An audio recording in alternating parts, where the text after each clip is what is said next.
Here's the thing nobody wants to admit.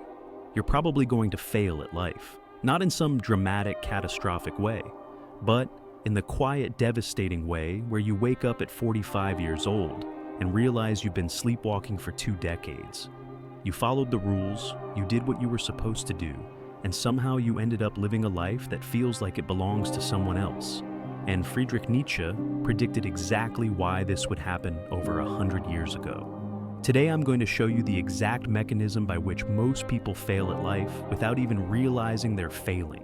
And I'm warning you right now, this is going to be uncomfortable, because there's a good chance you're already on the path to failure, and you've convinced yourself it's actually the path to success. So let's start with the most important question. What does it even mean to fail at life? Because most people think failure means being broke, or alone, or addicted, or homeless. And sure, those are forms of failure. But Nietzsche understood there's a much more common form of failure that nobody talks about. It's living an entire life without ever becoming who you actually are. It's spending 70 or 80 years on this planet playing a role someone else wrote for you. That's the real failure, and it's everywhere. Look around you. How many people do you know who seem genuinely alive? Not just existing, not just going through the motions, but actually alive, pursuing things they care about, becoming who they want to be, living according to their own values. If you're honest, it's probably not many. Most people are what Nietzsche called the last men. They're comfortable, they're safe, they're following the script, and they're completely dead inside. And here's what's terrifying. They don't even know they're dead inside. They've convinced themselves that this is what life is supposed to be. You go to school, you get a job, you buy things, you watch Netflix, you scroll social media, you complain about politics, you take vacations twice a year, and then you die. And if you question this, if you suggest there might be more to life, people look at you like you're crazy. Nietzsche predicted this. He said that modern life would create a specific type of person, someone who wants nothing more than comfort and safety. Someone who has no great ambitions, no burning desires, no willingness to suffer for something meaningful. Someone who just wants to be left alone to pursue small pleasures. And he was right.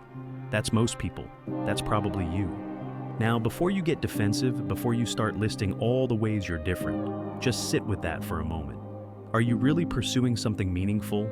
Or are you just optimizing for comfort? Are you becoming who you want to be? Or are you becoming who you're expected to be? Are you building a life you choose? Or are you just accepting the default options? Here's why most people fail at life, according to Nietzsche. They never develop what he called the will to power. And no, this isn't about dominating other people. The will to power is about having a powerful drive to overcome yourself, to constantly become more, to refuse to accept your current state as your final state. It's about having something you're willing to suffer for, something that makes all the difficulty worthwhile. Most people don't have this. They have the will to comfort instead. They organize their entire lives around avoiding pain, avoiding risk, avoiding discomfort. And this seems rational. This seems like the smart approach, but it's actually the mechanism of failure, because anything meaningful in life requires you to go through discomfort. There is no comfortable path to a life worth living. Think about it. Every meaningful relationship requires difficult conversations. Every meaningful career requires risk and uncertainty. Every meaningful personal growth requires you to face things about yourself you'd rather avoid. If your primary goal is comfort, you will systematically avoid everything that makes life meaningful. And then you'll wonder why your life feels empty. Nietzsche saw this happening in his own time, and it's gotten so much worse now. We live in a culture that's completely obsessed with eliminating discomfort. Everyone needs to feel safe. Everyone needs to avoid triggers. Everyone needs constant validation. We've created a world where you can live your entire life without ever being genuinely challenged, without ever having to face difficulty, without ever having to grow. And people think this is progress. They think this is enlightenment. But Nietzsche would say, this is death. This is the creation of a society of last men. People who are so comfortable, so safe, so unchallenged that they never become anything. They just exist. They consume. They distract themselves. And they call it living. Let me tell you about another reason people fail. Nietzsche talked about the herd mentality. Most people don't think for themselves. They don't choose their own values. They don't decide what they actually want. They just absorb whatever their environment tells them to want. Their family, their friends, their culture, social media, advertising, all of it pouring into their heads, telling them what to value, what to pursue, what to be. And here's the insidious part. People think these are their own thoughts. They think they're making their own choices, but they're not. They're just executing the programming. They want the things they're supposed to want. The house, the car, the wedding, the vacation, the promotion. Not because these things actually align with who they are, but because these are the things you're supposed to want. This is why people can achieve all their goals and still feel empty. They climbed the ladder only to realize it was leaning against the wrong wall. They spent 20 years pursuing something they didn't even actually want. They were just following the herd, and the herd doesn't know where it's going. It's just moving because everyone else is moving. You want to know if you're part of the herd? Ask yourself this. Can you articulate why you want the things you want? Not just surface level reasons, but deep reasons. Why do you want that job? Why do you want that lifestyle? Why do you want that relationship? If your answer sounds like something out of a commercial or something your parents would say, you're part of the herd. You're failing at life because you're living someone else's life. Now here's where it gets really dark. Nietzsche talked about something he called the last man. And this is the endpoint of herd mentality. The last man is someone who has no ambitions beyond comfort. Someone who thinks the highest achievement is to be safe, to be comfortable, to be happy in a shallow, fleeting way. Someone who looks at people with great ambitions and thinks they're crazy. The last man says things like, "What's the point of working that hard?" Or, "Why stress yourself out?" Or, "Isn't it enough to just be happy?" And on the surface, these seem like reasonable questions. But what they're really saying is, I have nothing I care about enough to suffer for. I have no great loves, no great purposes, nothing that makes life feel worth living beyond momentary pleasures. And this is most people. Most people would rather be comfortable than great. Most people would rather avoid pain than pursue meaning. Most people have been so domesticated by modern life that they can't even imagine wanting something enough to sacrifice for it. They look at people who are driven, who are ambitious, who are willing to suffer for their goals, and they think those people are the problem. Nietzsche would say, the last man is the ultimate failure, because the last man has given up on becoming anything. They've accepted their current state as their final state. They've stopped growing, stopped striving, stopped reaching for anything beyond what's easy and comfortable. And then they rationalize this as wisdom. They call it being realistic or being mature or being content. But it's not. It's failure disguised as virtue. Let me tell you about another mechanism of failure that Nietzsche identified: slave morality. This is when you define what's good based on what makes you feel safe and what protects you from challenge. So, things like excessive humility, conformity, obedience, self-sacrifice, these become your highest values. And here's why this leads to failure. Because these values are designed to keep you small. Slave morality doesn't say, become great. It says, don't stand out. Don't be arrogant. Don't be selfish. Don't pursue your own interests too much. It's a moral system designed to keep people manageable, to keep them from threatening the existing order, to keep them from actually becoming powerful. And most people have internalized this completely. They're more afraid of being seen as arrogant than they are of wasting their potential. They're more concerned with what people think than with what they could become. They've been trained to see their own ambition as a character flaw. So they stay small, they stay safe, they pursue mediocre goals that won't make anyone uncomfortable, and they fail at life while feeling morally superior about it. You want to know if you've internalized slave morality? Pay attention to your self-talk. When you think about doing something ambitious, what voice pops up? Does it say, "Who do you think you are?" Does it say, "That's selfish"? Does it say, "People will think you're arrogant"? Does it say, "You should be grateful for what you have"? That's slave morality. That's the internalized voice of mediocrity trying to keep you manageable. And the worst part is, other people will reinforce this. When you try to break free, when you try to pursue something meaningful, the people around you will often try to pull you back down. Not because they're evil, but because your growth makes them uncomfortable. It reminds them of their own stagnation. So they'll use moral language to try to stop you. They'll tell you you're being irresponsible, or arrogant, or selfish. And if you believe them, you'll stop growing. You'll fail at life while surrounded by people telling you you're doing the right thing. Now let's talk about something Nietzsche called resentment. This is one of the most toxic psychological patterns, and it's everywhere. Resentment is when you can't achieve something, so instead of admitting that and improving, you convince yourself that thing was never valuable anyway. You turn your failure into a moral victory. The person who can't build a successful business convinces themselves that business owners are greedy. The person who can't get in shape convinces themselves that caring about fitness is vain. The person who can't create anything convinces themselves that ambition is shallow. They're not just failing. They're building an entire worldview around their failure that makes it impossible to ever succeed. And this is why people stay stuck for decades, because they're not just dealing with a practical problem. They're dealing with a psychological defense mechanism that makes the problem unsolvable. You can't get better at something if you've convinced yourself that thing is bad. You can't pursue a goal if you've convinced yourself the goal is immoral. Look at your own life. What have you convinced yourself doesn't matter? What have you decided isn't important? What have you rationalized as not being worth pursuing? Now, ask yourself honestly, did you decide that through genuine reflection? Or did you decide that after failing, or after being too afraid to try? Because if it's the latter, that's resentment. That's failure disguising itself as wisdom. Here's another reason most people fail, and this one's going to make you uncomfortable. Nietzsche said that you need to love your fate, amor fati. Whatever your circumstances are, whatever cards you've been dealt, you need to embrace them fully and use them as the exact conditions necessary for your growth.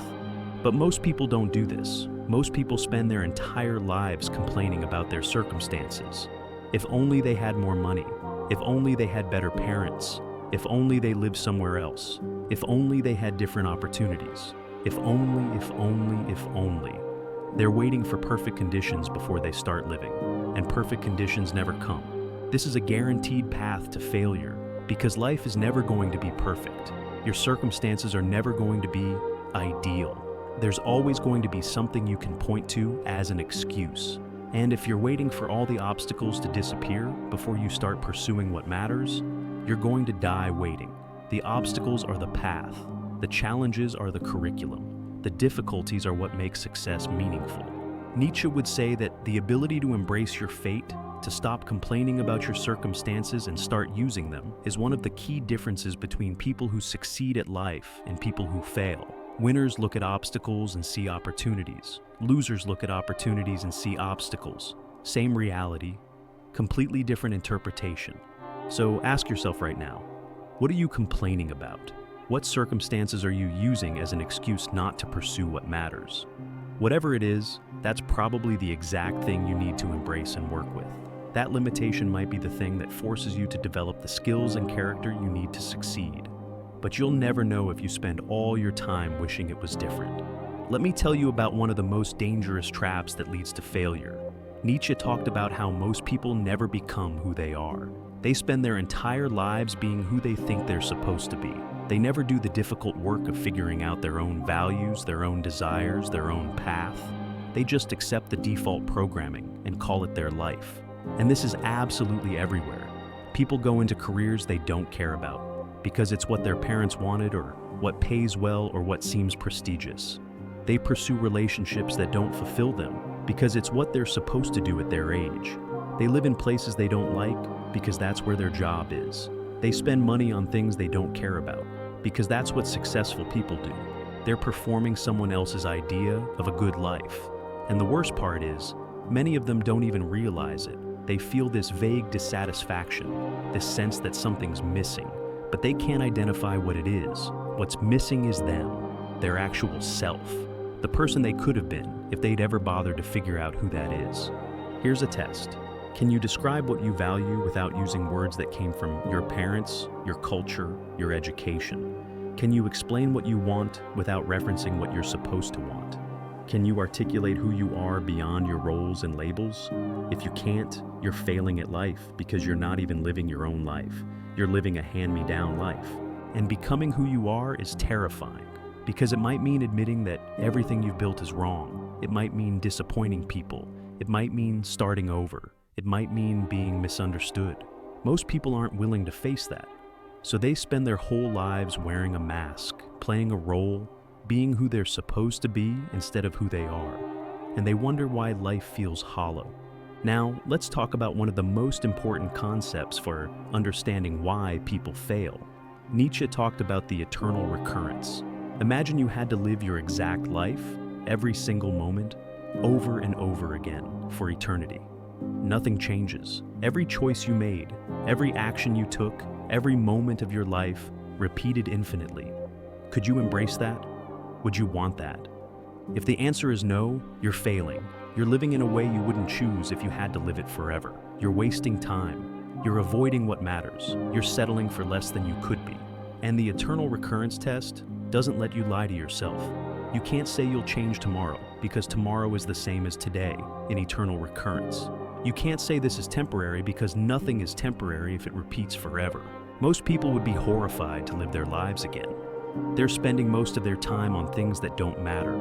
They're avoiding the challenges that would make life meaningful. They're settling for comfortable mediocrity. They're not becoming anything. They're just passing time until they die. And if you had to do that for eternity, it would be hell. But here's what Nietzsche is really saying with this thought experiment. You should live in such a way that you would choose to repeat your life eternally. You should be doing things that matter so much to you that you'd be willing to do them forever. You should be becoming someone you respect so much that you'd be happy to be that person for eternity. That's what it means to succeed at life. So, use this test right now. If you had to live today over and over forever, would you be okay with that? What about this week, this month, this year? If the answer is no, what are you doing? Why are you living in a way you wouldn't choose to repeat?